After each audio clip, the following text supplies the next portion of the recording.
We start, ma'am? Sure. Okay.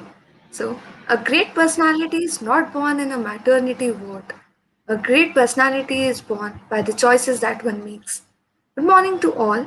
I am Anushika Sharma, your today's host, and we are here on day 3 of IEEE South Asia Women Leadership Talk Series 2021. I feel immense pleasure to have with us our today's speaker, Mrs. Heshani Mahalaksha. We also have Professor Anita Mahajan, Head of IT Department of our college. I would request Anita ma'am to give a welcome note for our speaker. Thank you. It's an honor for me to welcome such an eminent personality. So, on behalf of Acropolis family, I welcome you, ma'am. Ma'am is Miss Heshani Mahalaksha. She has been an electrical engineer, Ceylon Electricity Board. Also, she is an assistant secretary and chapter coordinator, IEEE Sri Lanka section. Ma'am, it's a pleasure to invite you in IEEE South Asia Women Leadership Talk Series 2021 organized at Acropolis. Welcome you, ma'am. Thank you. Thank you. Thank you, Anita ma'am. So before starting this session, I would like to give a brief introduction of Hishani ma'am. So Mrs. Heshani Mahalaksha has completed her BSc in Electrical and Electronic Engineering from University of Peradeniya and Master's degree from University of Mantua. She has been an active member in IEEE for around 6 years, contributing her services in various fields of IEEE. She joined IEEE as student and volunteer activity chair in 2015 and 2016, then secretary, and now she is the president of Women in Engineering Sri Lanka section. She has done her publication on investigation of smart transformer. She has won an award in 2014 and currently she is an electrical engineer at Ceylon Electricity Board. We are honored to have you, ma'am, and very eager to listen you. Over to you, ma'am. Okay, thank you, Anushika.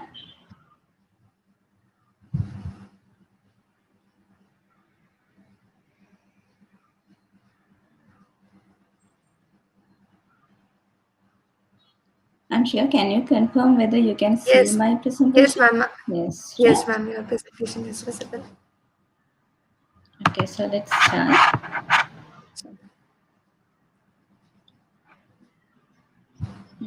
So, hi everyone, namaste and Ivan. First of all, thank you IEEE Student Branch Acropolis for organizing this impressive event to celebrate the International Women's Day in Style and inviting me to share my experience with you. So, to say what experience I'm going to share with you today, let me brief my background. As Anushika introduced, I am an electrical engineer working for Ceylon Electricity Board, the organization which holds almost the monopoly in power generation, transmission, and distribution in Sri Lanka. Also, I have experience in working with several other prestigious organizations in the country that almost all Sri Lankan engineering graduates in my field consider as dream jobs. So, I thought of sharing with you the tips for getting into a dream job through my experience, of course, both with my success stories and failures. Well, especially the things I wish I knew when I was an undergraduate like you. Things which would have made my life easier if I knew beforehand. So, I hope most of you in the audience are undergraduates. So, from the birth up to now, your path was kind of streamlined, isn't it? You knew your path well. You went to the primary school, then the secondary school, then the high school, after that, the university, and now you are at the verge of achieving your goal, the graduation.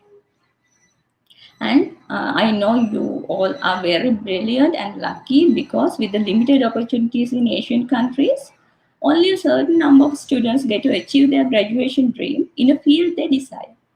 So, congratulations, they are all on achieving your dream. But have you ever thought beyond that? What are you going to do after the graduation? What is your path thereafter? Well, the good news is there are so many paths open for you once you graduate. Yes, you're free to pick any path you want, but if you had some idea before the graduation, you will be able to build up your qualifications accordingly. Here in this slide, I have identified three main streams that you can pick after the graduation. And I'm no expert in all these three parts. So I'll give you some tips for them and we'll move into my specialty. So the first one is academia. If you desire to remain in the university as a lecturer or researcher and pass the knowledge you gained into the upcoming generation, this is the ideal path for you. To go along this path, it is always advantageous to have good academic records. If you graduate with first class or even with a second class upper division, you can always target for direct PhD in your field. But again, don't worry, even if your academic records are average, still you can compensate it with a master's degree, preferably a research-based degree, and then target for your PhD. Well, I'm not going to go into the details of this path because the best people to guide you along this path are your faculty members, your professors, and the lecturers who are well experienced and experts in this field. So I'm moving into the next part, the startups or the path for the entrepreneurs. This is one of the best paths to succeed in life and serve your country if you have the correct vision, talent, and especially the commitment. Yes, commitment and the persistence are the two most essential things to succeed in this path. Again, leaving the details for the experts and the experienced people in this field, let me share with you a story. You all know architects, right? In Sri Lanka, the goal of most of the architect graduates is starting their own architect firm. Rarely I have met people who dream of working for someone else in some other company. And some of these architects even expand their companies into construction firms which provide total solutions in building construction. They even have several engineers, accountants, and lawyers working under them. They're very successful in their life. Likewise, most of the architect graduates end up being successful entrepreneurs. So, when gathering information for this session, I asked one of my architect friends, what is the secret behind this? How does most of the architects ends up being successful entrepreneurs? Well, he said, Heshani, even though the architectural degree is for 4 years, all the architect undergraduate says it is for 8 years. I was astonished. I asked, how come no one do a degree for 8 years? He said, our undergraduate program is for 4 years, same as yours. But then we dedicate 1 year for completing a full-time master's degree. And then another 3 years under a chartered architect to gain the experience to get the chartered qualification. Why? Because only the chartered architects are permitted to practice alone in the country. So, almost all the architect undergraduates does not rest until they complete all these 8 years.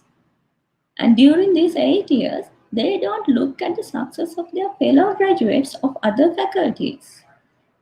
And they don't get discouraged by their salaries, good cars, or other facilities enjoyed by those who graduated with them and entered into the industry soon after.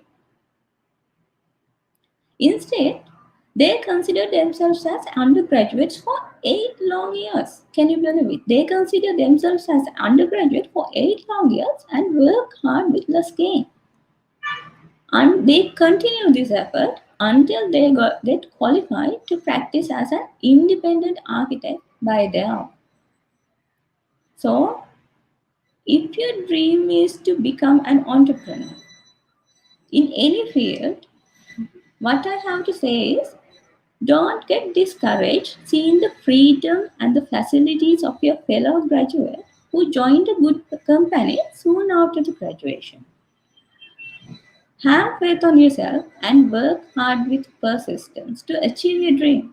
And with time, you will definitely be able to enjoy the luxury of being your own boss and with limitless opportunities to expand because finally it is your company and you are the boss. So that is about entrepreneurs. And now I move into today's main topic, industry, which is my specialty. And this is the choice of most of the undergraduates. This again is a very vibrant path. If you entered into the industry, you have opportunities in different aspects. I'll say, like you can become you can go into the technical field, then you can go into the management stream, or you can become site engineers if you like. And there are so many paths of it. And there are so many national and international level prestigious organizations waiting for you out there. Mm, with well, there are so many national and international organizations waiting for you out there with very interesting opportunities for you. So you just have to be tactful to become the ideal candidate for them. So let me say you how. Every year, thousands of graduates enter into the job market. So when you line up for an interview, you meet a lot of candidates from different universities, different backgrounds with whole lot of qualifications. But do you know what is common with them? Well, the common fact is they are engineering degree.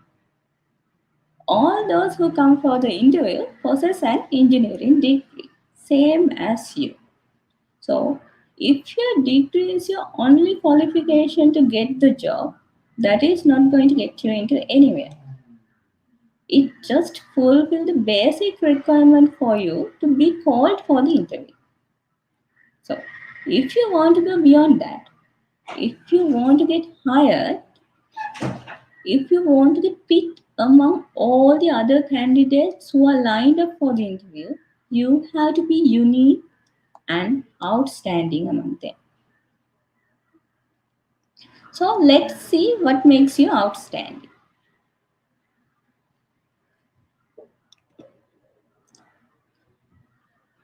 So obviously, the first thing is your academic skills. Well, there is a myth in Sri Lanka among some undergraduates that if you have a first class degree, there is less opportunity for you to get selected to a company. So, unless you are planning to move into academia, you don't have to take efforts in getting a better class. This is a false belief, a very, very false belief. And let me tell you the reason behind this as well. The reason behind this belief is that there are some small companies who prefer to hire someone with a general degree and average qualifications over highly qualified graduate with good academic records. Why? Because one thing is that they can't offer a good package to attract someone with high qualifications. And the next thing is, by experience, they know that if they recruited someone with good qualifications, sooner or later he will move into a better company. So they again have to recruit someone. Therefore, they prefer to have someone with average qualifications who is likely to stay with them longer with minimum facilities over someone who is highly qualified. But here we are not talking about how to get you into some random company. No. We are talking about getting into a dream company. So these well-established prestigious organizations that you target for are well capable of attracting the best graduates and retaining them in the company. Therefore, your GPA, your class is going to give you an added qualification over someone with a general degree. But anyway, if you don't have a good GPA by now and if you don't have time to correct it, still don't get discouraged. There are a lot more other things you can develop to compensate your GPA or the class. Well, one other thing which will count under your academic qualifications is your selection of technical electives or the optional subjects. If you have wisely selected the optional subjects which are specific to the field of the company that you target for, then it will give you an added advantage over the other graduates. Next one is the postgraduate academic qualifications. Well, I have put this at last because since most of you are undergraduates, you can't achieve this right now. You have to be graduated to start your postgraduate. But this is one of the most important things if you go for the interview after some years of the graduation. And it can compensate all the flaws in your GPA during your undergraduate program. That is the good news. You get a second chance. So, my advice is as soon as you graduate, start a part time postgraduate degree. One another reason for asking to start this as soon as possible is that after the graduation, with the freedom you enjoy and the responsibilities, it becomes harder to focus on academics over time. So, earlier you start, easier to complete your postgraduate. So, that is about the academic qualifications. And next one is the industrial exposure and the job related experience. Under this, the best exposure you can get as an undergraduate is your undergraduate training program or the internship. So, try to get this training opportunity in a field related to your dream job. And while you are there, try to do something important rather than just getting the training. Ask for your supervisors for a project, maybe a research, or to play part of a project that they are doing and get involved in that. And also build up contacts in the at the place where you get your training and maintain those contacts. And it is definitely going to be beneficial for you at the job interview, even if you're not planning to go there. Then, one of the best opportunities you get as an undergraduate is your undergraduate projects and the researchers. And I must say, please don't do this for the sake of passing the subject or getting the good grades. Don't try to get the work done by your group mates and idle in the group. Give your best for this. And also, have a good knowledge on the work you did. Before going to the interview, study it again. And try to go for at least one paper publication. I'm saying this because even I had no idea how important my undergraduate research and the publication is going to be until I faced my first interview. So, this is just not another module in your undergraduate program. This is a significant part you can score in your job interview. And the third one, again, very important, yet again, I have put this at the last because you cannot achieve this as a fresh graduate. But once again, if you happen to go for the interview few years after, this is going to play a key role. So, under this, the first one is job related experience. I'm pretty sure you all understand what is meant by the job related experience. But what is the meaning of knowledge on the experience work? Well, most of the graduates who come for the job interviews to us have the job related experience but lacks the knowledge on the experience work, which means you have to have a good understanding on the work you are experienced with. If a panel member asked why did you do this work in this very same way? Why didn't you do it in a different way? You can't just give a general answer like because my boss asked me to do it that way, because that has been the standard practice of my company for hundreds of years. No, you can't give an answer like that. You have to know the exact reason why that has been the standard practice of your company, or why your boss instructed you to do so. Well, once I worked for a very reputed company in Sri Lanka where only the candidates with good academic records are recruited. One of the senior managers of the company was one of the university lecturers actually, and the people are recruited through a highly competitive, thorough technical interview. But in our batch, among all the class holders, there was one person, even without an honors degree. So after a few months, once I get friendly with him, I asked, "How were you recruited actually? What did they ask from you at the interview?" He said, "The panel asked him questions based on previous job experience. And at last, after a lot of technical details, they have asked him why one particular type of multi-core cable has been used for an installation he has done over a single core cable with the same capacity." Well, the truth is, we use that cable because that is what is in the design and the standards, and it has been the practice for years. Nobody questions it. But do you know what has been his answer?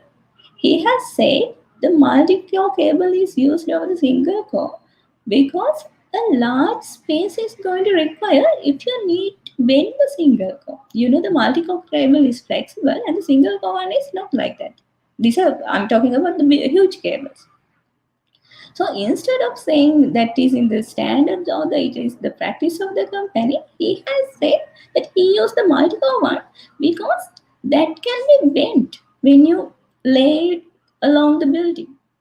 So this is a very simple answer, but that practical knowledge of him over something very general has persuaded the interview panel to recruit him over all those first and second class holders came for the interview. So remember, having only the job related experience is not enough. You have to have a good knowledge on your experienced work as well.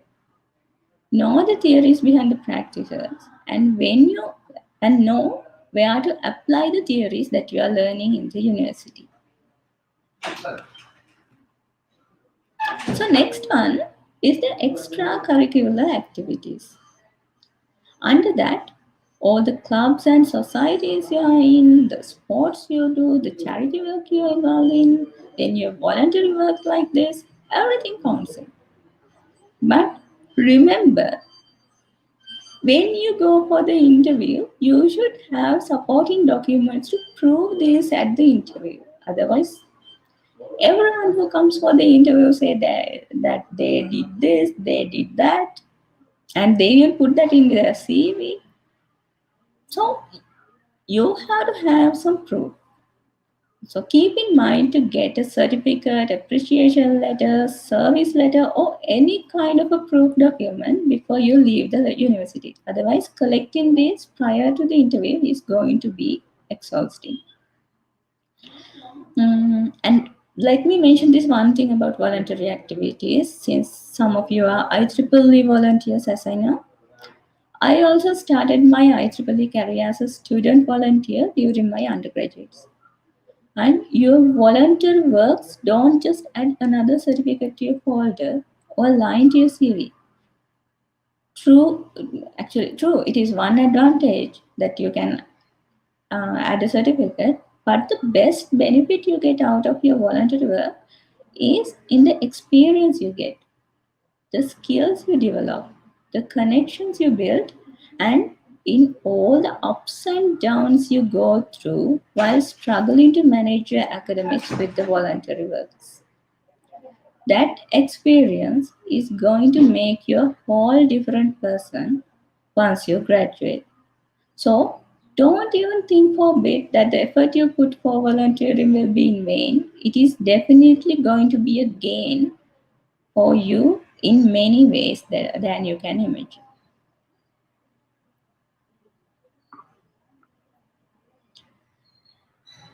Then, the most important one, that is your presentation skills. None of the qualifications we discussed so far are going to be counted unless you present yourself. If you don't express what your qualifications are, how the interviewer going to know what you are qualified at or what you are capable at? So this is one of the most important ones and one of the most mandatory ones. Under this, the first one is your curriculum letter or your CV. That is what is going to give you the first impression of yourself to your company. So don't just download a format over the internet and put your details there. My suggestion is study the CVs of your seniors who are working for good companies and using them, of course, without copy, make your own one with only the essential details. And when I say essential details, your certificate that you got at the fancy dress parade at your primary school is not going to count. So I request the IEEE Student Branch of Acropolis to arrange a workshop for CV preparation and interview pricing to help your colleagues before the graduation of your batch. And after expressing yourself to the company through your CV, then you have to face the interview by yourself and express your talents and prove your qualification. They are your interpersonal skills, communication skills, term working skills, adaptability, flexibility, and all the other soft skills are going to be assessed. I'm sure your university has programs to develop all this, and there are clubs and societies like Gavel clubs, the Toastmasters club, leadership clubs to help you. So get enrolled into these and get the maximum benefit and improve your weak points while you can. This is the best time for that. And then the final one is the short courses, diplomas, etc., that you complete during the undergraduate. And this includes all the IT diplomas, financial courses like CIMA, and the things like that. But I put this at last because I have seen some students losing their attention on their main degree, your undergraduate degree program, trying to focus on these courses. So this is not a must when you go for the job interview as a fresh graduate. The companies does not expect this that much, and I don't encourage this. But if you feel you have the capacity and the capability to follow another diploma or some sort of an academic course while following a full-time degree, then you can try this. And some companies will give you marks for those.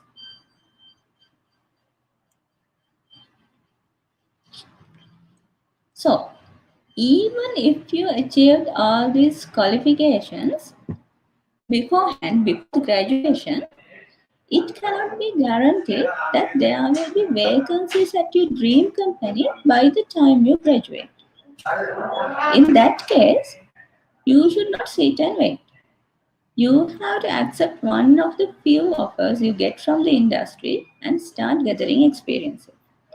So when you pick your first job, and this is not about your dream job, when you pick your first job at the industry, there are things you should do and shouldn't do. And let me first go through the don'ts. Under that, a most common mistake that most of the fresh graduates do, well, of course, including myself, is selecting the job focusing on the salary. Of course, you should have a baseline to maintain the standard of the profession and, of course, the standard of yourself. But settle down for a job which gives you more experience and an average salary over a job with a higher remuneration package and less experience. When I graduate, I got an offer from a foreign private university functioning in Sri Lanka for a junior lecturer position.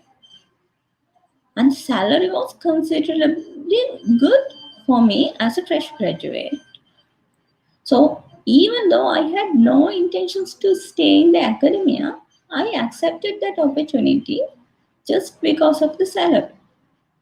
And believe me, when I wanted to move into the industry, it was very difficult to convince the interview panels why am I moving from academia to the industry and that I have no intentions of leaving the company soon for higher studies opportunity.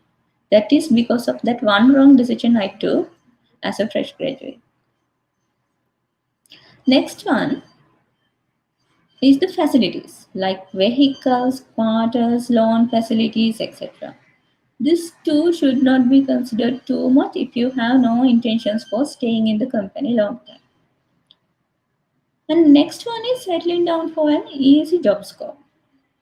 Well, remember dear all, this is not the time to relax after working hard for your degree. I know you are very tired with your graduation program. You will feel like that. But this is not the time to relax. This is the beginning of your journey. So work with the same motivation and work even beyond your job scope and gather experiences as much as you can.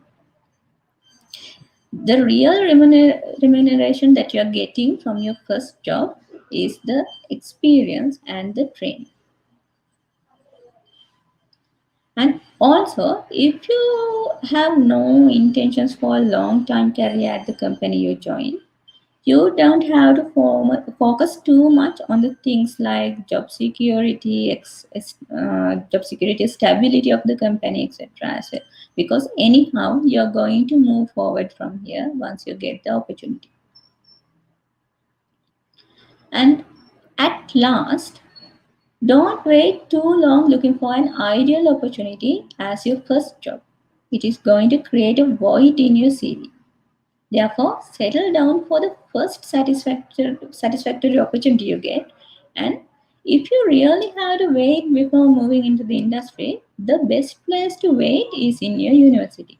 Probably as a demonstrator, instructor, research assistant, or even as a volunteer researcher, it's fine. Next, uh, we will look at the things that you should focus on when stepping into the industry for your first job. First thing, you have to focus on the area. mm, you have to focus on the learning and the training opportunities that your company gives you. Similarly, the experience and the exposure you are going to get by doing that job. If they are related to your next target, your dream job, then it is going to give you an added advantage, definitely. And even if it is not, remember what I said earlier about the job experience and the knowledge on the experienced work. Do your job, but don't just follow the instructions blindly. Know the reason behind each and everything you do. And it is going to help you to get the best decision under any emergency situation. Another one that you should think Another one that you should think of is your supervisor or the guidance you are going to get. If you are planning to become an engineer in the industry, you should target on getting your chartered qualification. That is something which is going to matter when you get senior. For that, the experience under a chartered engineer is going to be counted. So keep that too in mind when you are picking up your first job.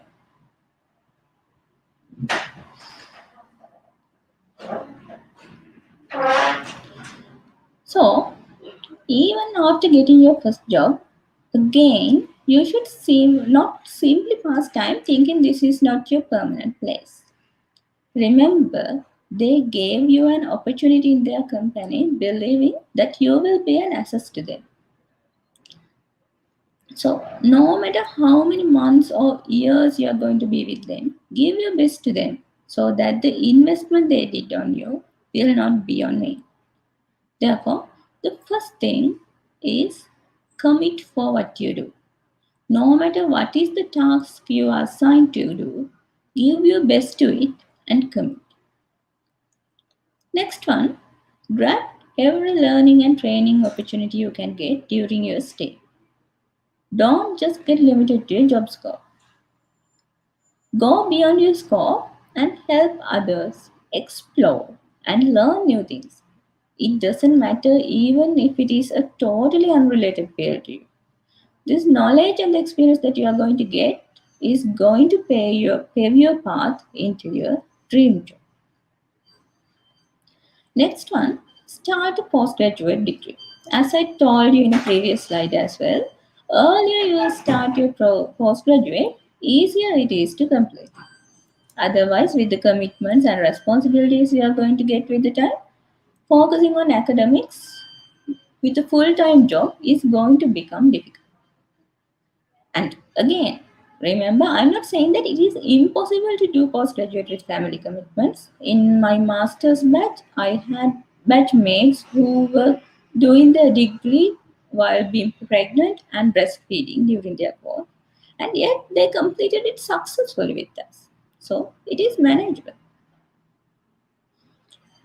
And other most important thing is that use this time to develop yourself. Identify your weak points. You may be weak in communication skills. Maybe you are not a good team player. So identify these weak points and take actions to overcome them. Also, without just sticking into work, connect with the others. Build and expand your network. Every connection that you make matters at some point in your journey. And this connection should not essentially be with your workmates. They can be anyone you meet at the workplace or outside the workplace. And continuing volunteer activities is going to give you a good opportunity in this. So, the IEEE volunteers, don't stop your IEEE journey after this point. Continue it even after the graduation. And I know the volunteers in India are very active in the region and even in IEEE Global. So you have so many better opportunities. Continue volunteering. And finally, while serving your current company, research on your dream job too. Research on their expectations from their employees and develop yourself to be the ideal candidate for them. If you achieve this, by the time your dream company start hiring, you will be able to work in there with full confidence.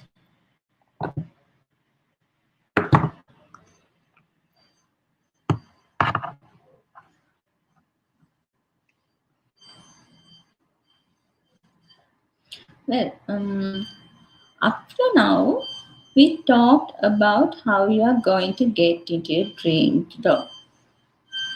Next slide is about what you should do after getting into your dream job.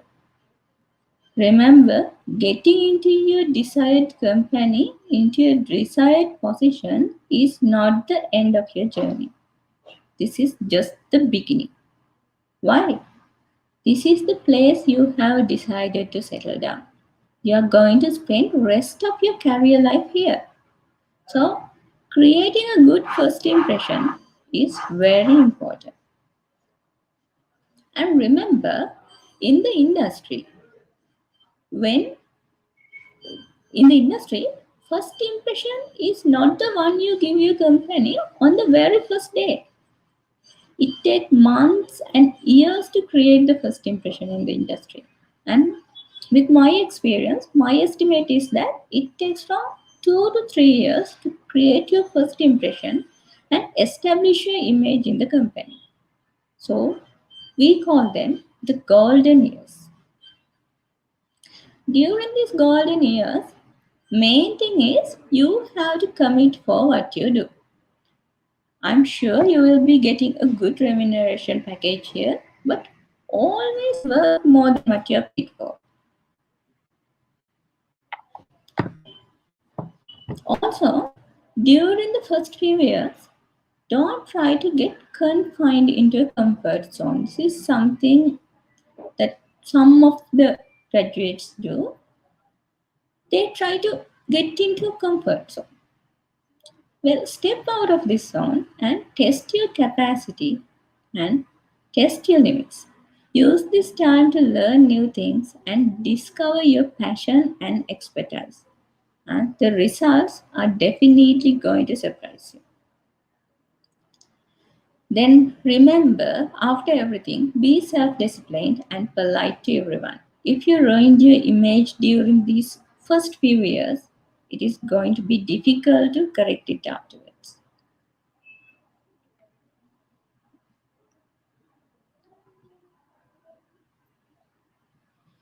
Hmm. Then one thing that most of the new engineers fail is at people's management. Usually they shy out or be too rude. Well, you don't have to have a HR degree or diploma to do this. Follow these simple rules. At the workplace, you meet different employee categories.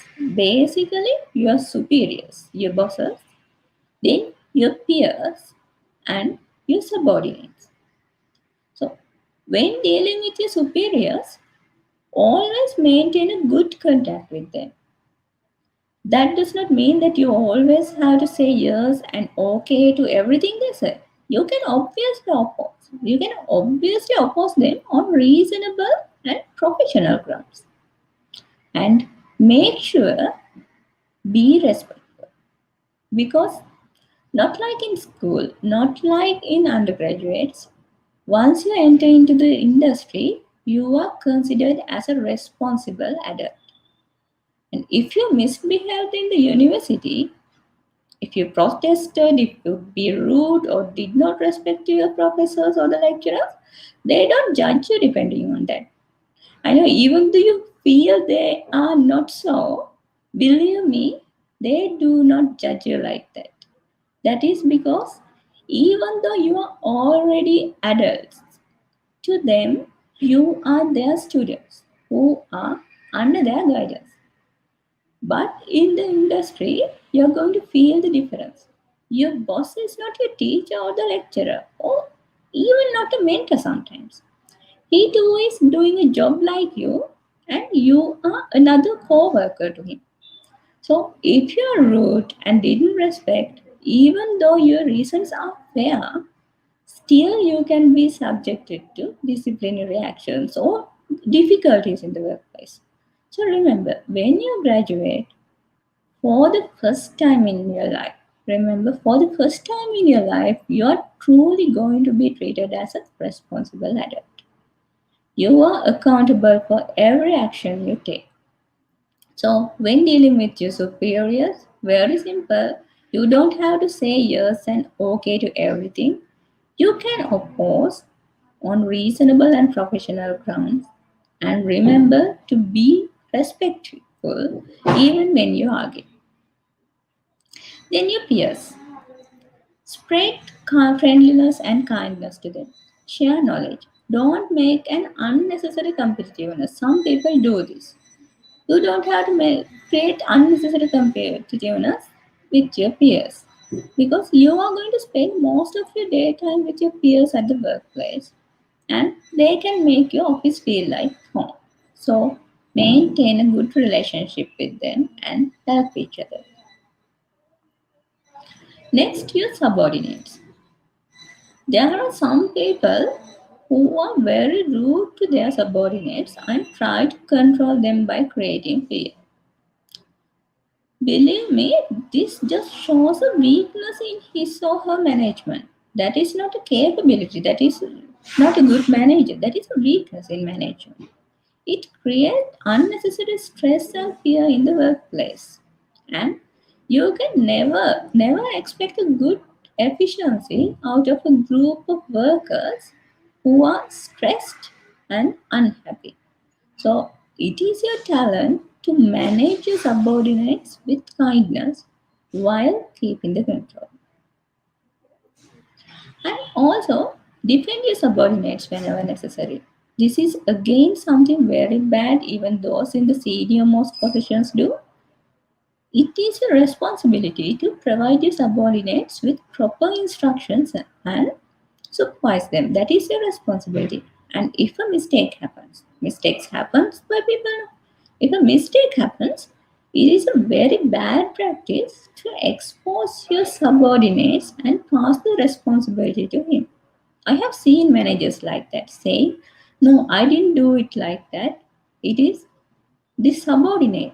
I asked him to do in a different way and now he has done it differently." No, it is your responsibility to supervise him. And if he makes a mistake, you have to defend him because they are always looking up to you. Learn to take the blame in the same way you take the credit and be accountable for yourself as well as for your subordinates. Then, another part you meet at the workplace is your juniors or your successors who are taking up your position behind you. Allocate your time to educate them and guide them. If the person who takes up your position wouldn't do the job well, it is not just his failure. It shows your incapability too in training him. The best example for this is,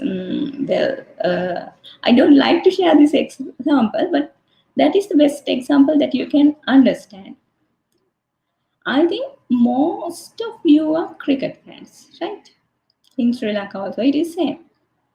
I hope you remember few years back Sri Lanka had a very strong cricket team with very strong players. Then some of those players retired. So what happened to the team? And whose failure is that? Who is responsible? Is it just the selection committee or the players who are in the team now? Well, I'm leaving it for you to think and learn something from that. And let's move into the next point. There are common events in the workplace which are clearly out of your scope.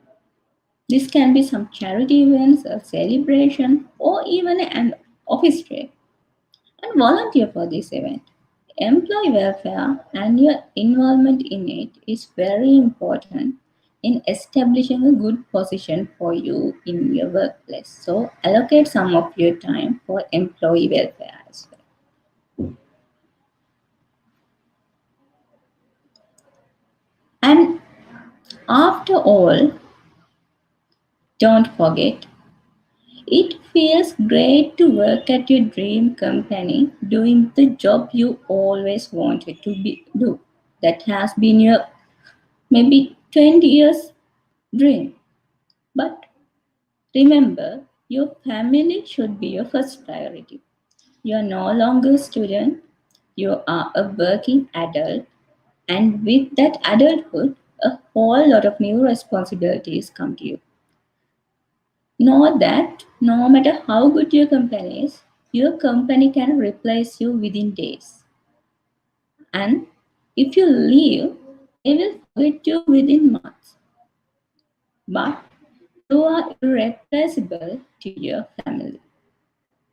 So give the priority to them. And also know that To do all the things I told you have to have the peace in mind. Otherwise, you can't focus on the job, you can't focus on your voluntary activities, you can't do anything with the motivation. And a supportive partnership can provide you the most essential moral support to go forward in your career. Sadly, I have seen many talented graduates, especially the girls, give up their dreams, career ambitions, and everything they ever dreamt of because they fail at selecting the appropriate partnership for their life. This is a very detailed topic if discussed. So, I'll just say this since you're still very young and has the opportunity to take life decisions. Dear girls, and also the boys, when you select your partner, discuss your dreams with him.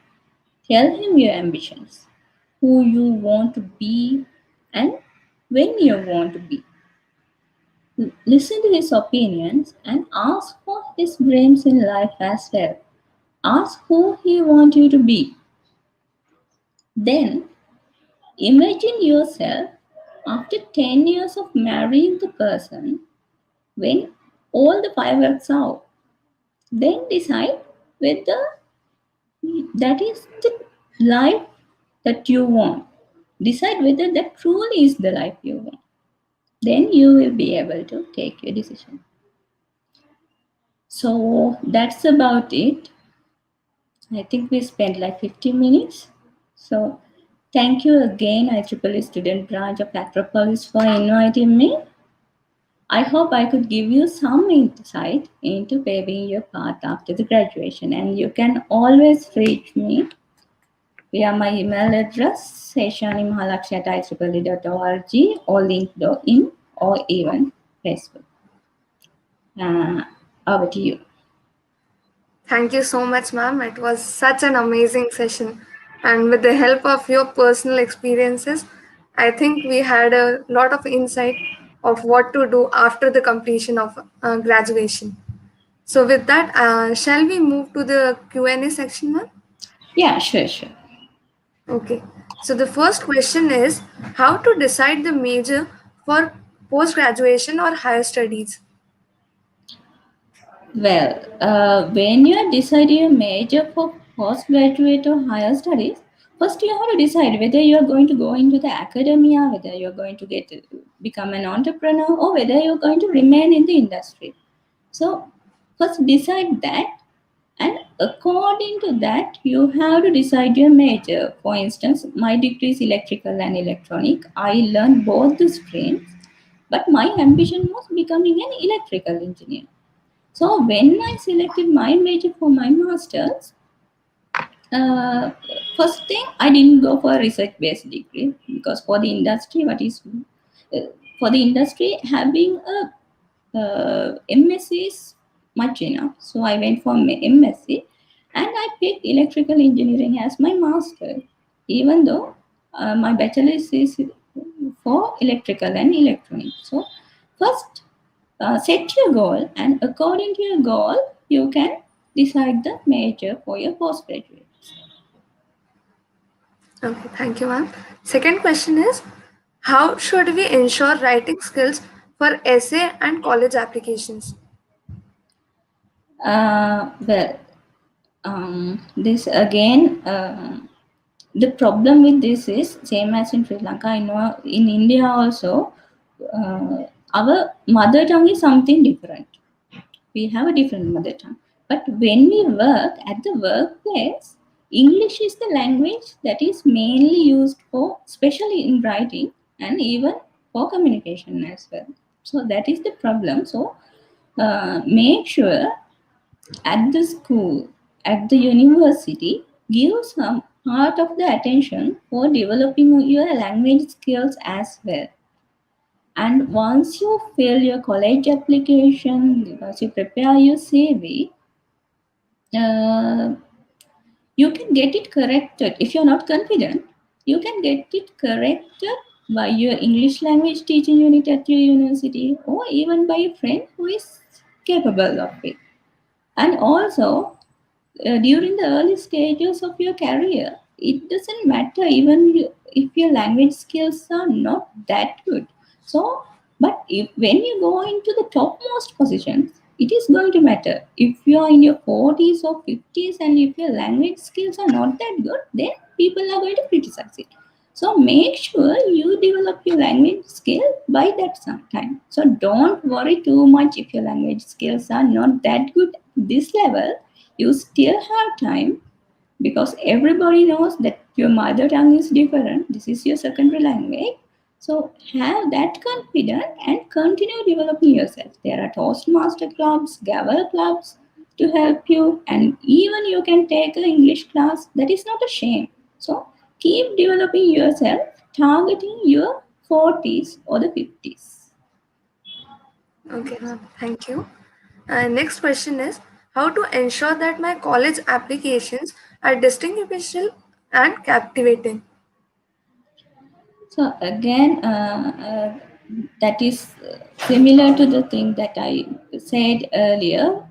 Once you prepare your application, get it corrected, but someone who is capable, maybe your friend or maybe your lecturers. I think your lecturers are always willing to help you. Get it corrected.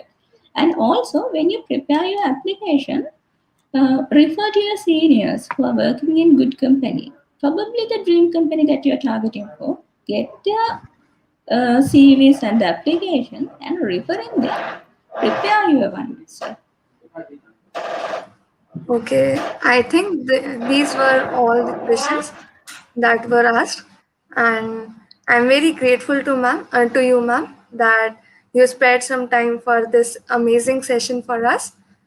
And at last, I want to just add that all the participants and audience who are there, please, I request you all to please fill the attendance form and share their valuable feedback with us.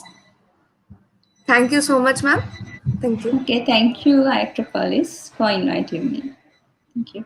Thank you.